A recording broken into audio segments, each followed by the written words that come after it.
আমরা এখন আছি বিকেএসপির স্পোর্টস কলেজে। আমরা এখন স্পোর্টস কলেজের ভিতরে যাব। ভিতরের জায়গাটা কেমন সেটা চলেন দেখে আসি। অসাধারণ কালারফুল সব সাইকেল।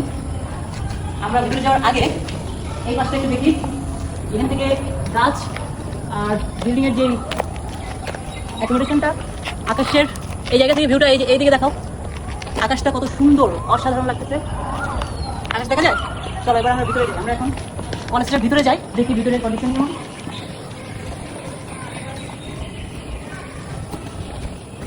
এটা হচ্ছে জাতীয় পুরস্কারপ্রাপ্ত বিকেএসপি সাবেক প্রশিক্ষণার্থীগণ। ওয়াও, এই যে দেখেন এখানে দেখা যাচ্ছে সাকিব আল হাসান প্রথমে ইয়া পুরস্কারপ্রাপ্ত 2012।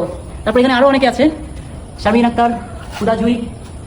এইদিকে এই জায়গাটিতে এই সুন্দর বিকেএসপি যে একজন টিচার তাদেরকে ম্যাপ করাচ্ছে।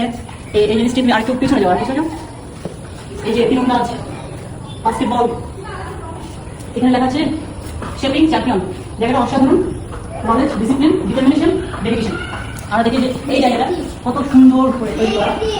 কি করো ইসমি রব দিকান নাজি খোলাকাত, বলো তোমার প্রভুর নামে যিনি তোমাকে সৃষ্টি করেছেন। আমরা এখন আস্তে আস্তে ভিতরে যাই, দেখি আমাদের কলেজের এনভায়রনমেন্টটা। এই পাশে কিছু ক্লাস, এই পাশে হচ্ছে যে অধ্যক্ষের কার্যালয় এবং আরও প্রশাসনিক ভবন। এখন আমরা ভিতরে চলে আসছি। এখানে আমরা দেখতে পাচ্ছি যে ফুলের গন্ধ, অসাধারণ ফুলের গন্ধ। শহীদ মিনার মাঝখানে, তিন পাশে ভবন এবং মাঝখানে শহীদ মিনার, কৃষ্ণচূড়া ফুল,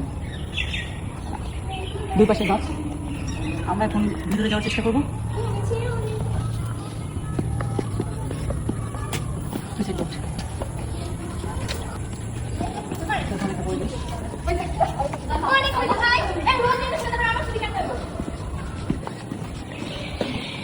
এখানে হচ্ছে যে পত্রিকা বড় হতে। আমরা এখন এই পাশে ঢুকলাম, এই পাশে জায়গাটা ওয়াও। এই ভিতর দিয়ে আমরা ঢুকতে ঢুকতে বের হয়ে গেলাম সেই রাস্তার জায়গাটা দিয়ে, যেদিক দিয়ে আমরা কিছুক্ষণ আগে গিয়েছিলাম। ঘাস এদিকে দেখো, এই যে ঘাস প্রতিদিন কেটে রাখার পর শুকিয়ে যায় এবং প্রতিদিন সকালে এবং বিকালে তারা ঘাস কাটে এবং ঘাস কাটার যেই ঘাসের যেই গন্ধ অসাধারণ অসাধারণ। ওই পাশে কলেজের মাঠ এবং এইখানে যে একটা বিষয় যে হচ্ছে যে গেট, ছোটোখাটো একটি গেটের মতো তৈরি করা হয়েছে। এটা কলেজ প্রাঙ্গণের ছোটোখাটো একটি গেট, এটি কিন্তু অসাধারণ। এবং আমার এই যে পেছনের যে দিকটি, এই গাছগুলো দেখলে মনে হয় যে আমি কোনো গহীন জঙ্গলে চলে আসছি। পাখি দেখো কত সুন্দর কালারফুল পাখি। আমরা এখন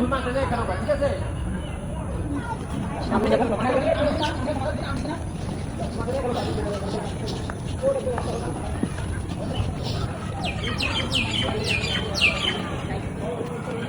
এই যে একটি শেপ, লাভ শেপের মতো, শেপটি অসাধারণ।